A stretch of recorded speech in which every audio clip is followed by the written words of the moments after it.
Na ndio maana niliwaambia watu wa Njombe, hauna sababu leo ya kupanda mti wa kivuli. Unapanda mchongoma, ukusaidie nini?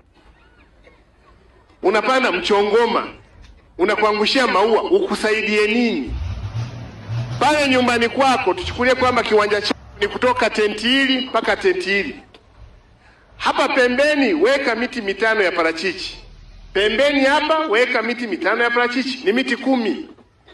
Parachichi mti mmoja ukifika miaka 5 umetunzwa vizuri nyumbani, hauwezi ukakosa shilingi 300,000.